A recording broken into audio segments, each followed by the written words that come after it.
Karena ada perlawanan bro, di setiap kali ada revolusi teknologi itu ada yang mati. Jadi ketika nanti kripto ini menang, ada yang bakal mati.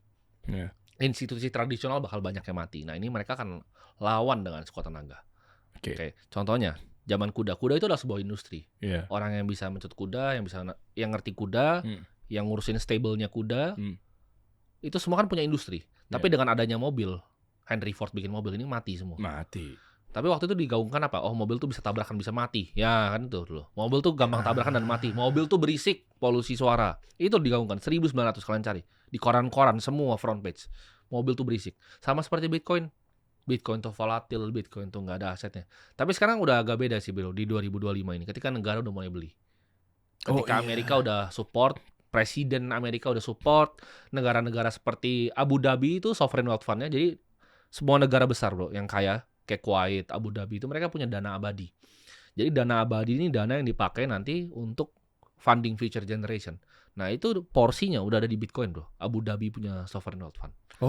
Jadi ini udah beda, udah different, permainan berbeda lah dibanding dulu. Berarti kalau ngomongin SWF harusnya agak dikit ya bro ya, ke betul. pemerintah dikit ya. Harusnya Danantara juga harusnya bukan.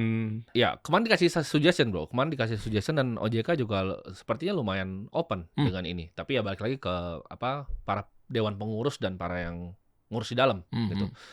Tapi kalau kita mau berkaca dari SWF yang luar, Abu Dhabi itu SWF-nya udah ada Bitcoin. Gitu. Ini tinggal tunggu waktu. Indonesia bisa dong berarti. Mungkin bisa kalau misalnya ya pemikirannya lebih maju. Anggaplah misalnya pengen naikin ekonomi. Ya. Oke, ekonomi tumbuh apa segala macamnya, rakyat miskin juga tertuntaskan apa segala macamnya. Berarti nggak perlu pakai BUMN, ngambil diputar dari profit-profitnya, sisanya grossnya apa segala macamnya buat diinvestasikan lagi. Ya Danantara gitu which is. Atau langsung aja terjun, anggaplah Bitcoin, mana coba APBN sini. Oke, masukin tuh ke akademi kripto.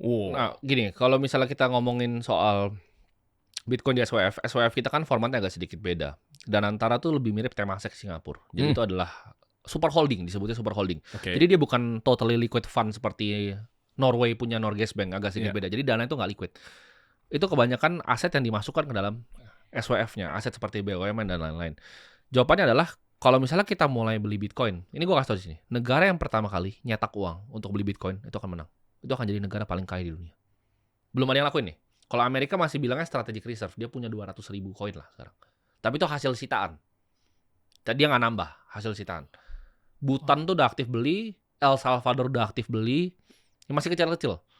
Tapi negara yang akan pertama bisa nyetak uang dan bakal beli Bitcoin, ini akan jadi negara paling kaya. Berarti presidennya juga skeptis dong. Kenapa dia nggak mulai? Negara apa?